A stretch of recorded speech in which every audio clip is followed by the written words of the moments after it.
We don't need more stuff. What we need is more experiences. Wow, I think the biggest common problem or myth we have in the world is that we're separate. And I realized that we're all more similar than we are dissimilar. You really get to see, at our core, the world's coming from us, not at us, right? So how we want to see the world comes this direction. It was about disconnecting a little bit and enriching my life. It was in this idea of let's pull back from the day-to-day work and really dive into, well, what's meaningful in life, relationship-wise, and learn. See, one thing I've learned in my life is I'm not good just taking vacations. I do like to travel, but I like to put some meaning behind it. So how do you have some meaningful travel, right? Purposeful experiences. But the best part was learning that the experiences of getting to feel the people, being out in the countryside, seeing the art, seeing how magnificent nature is. So to be there and to feel that, and to then make this not just a vacation where we're eating in Michelin star restaurants, or more importantly, we're on our bikes. We're pedaling every day, 30, 40, 50, 60 kilometers, going to lunch spots, really being part of a team. As the guides were amazing. One thing I learned from the guides was after the second day, and they do a great job, I said, hey, do you guys debrief? And they said, oh yeah, after every day we debrief. I said, well, show me how you debrief. And so they start debriefing. And so I showed them the Glad to Be Here check-in. Blew their minds, right? We just blew their minds. They're like, holy cow, this feels so good. They then adopted it. Every day they were doing their Glad to Be Here check-in to start their debriefs. Getting feeling statements first. How do you feel about the day? Being open and honest. If something didn't go well, safety. The idea of being out there, learning from each other, sharing great experiences, and checking in on the joyful side. We're learning and we're growing each and every day, and I value those chances and those experiences to learn, grow, give, right? So not only am I learning about these other cultures, I'm growing as I'm bringing in these experiences, and then constantly giving. Instead of just taking, what can I give? Like in this case, how can I enhance their debrief because they're doing such a good job otherwise? So it was a Glad to Be Here moment. Enjoying the moments, because it's easy to get too caught up in the travel, right?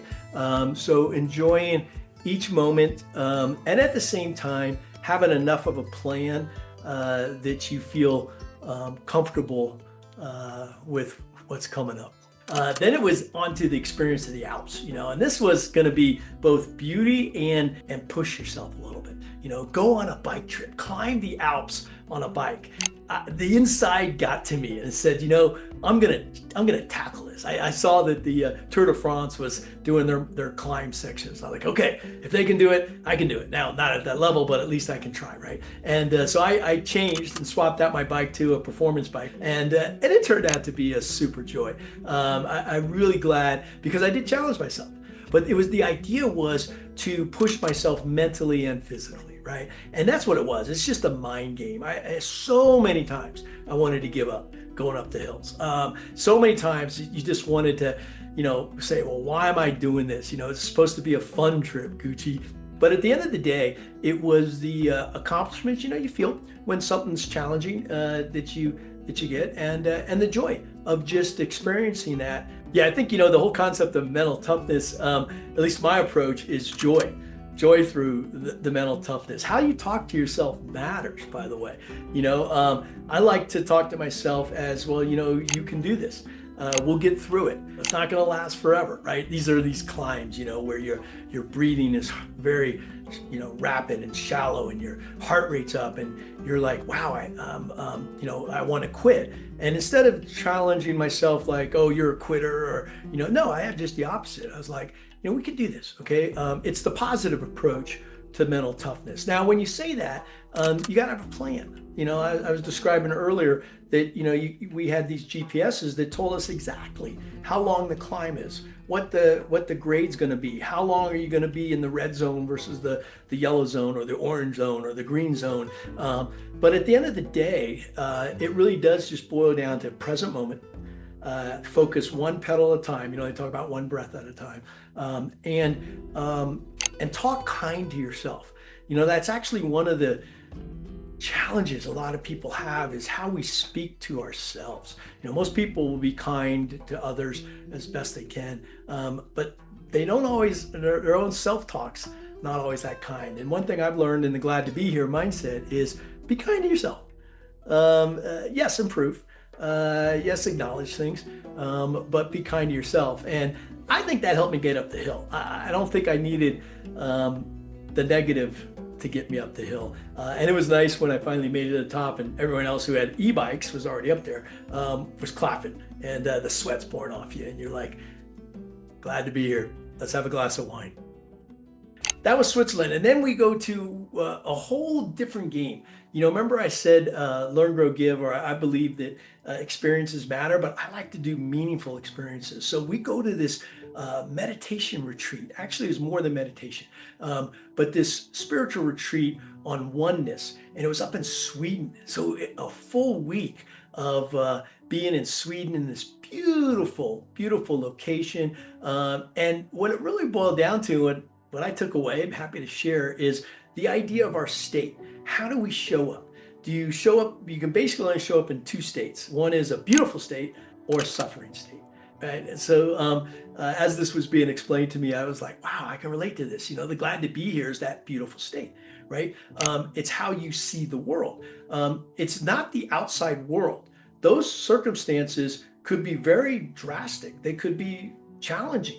It could actually be horrible, but that's the outside. That's the external world. How you actually, whether your interior state, your mental state, is either suffering or beautiful, is up to us, right? So that's the one thing we can change. We can't change the outside world. So the beautiful part was taking 7 days of deep meditation practice, yoga, but really kind of diving deep into this in regards to relationships, by the way, one-on-one, team members, the world. How do you approach life?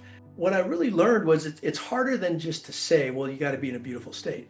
No, it's stress hits. By the way, we're 30% IQ is 30% lower when you're in a stressful moment than when you're not. So be aware of that. One of my keys is don't make decisions in a suffering state. Just don't do it.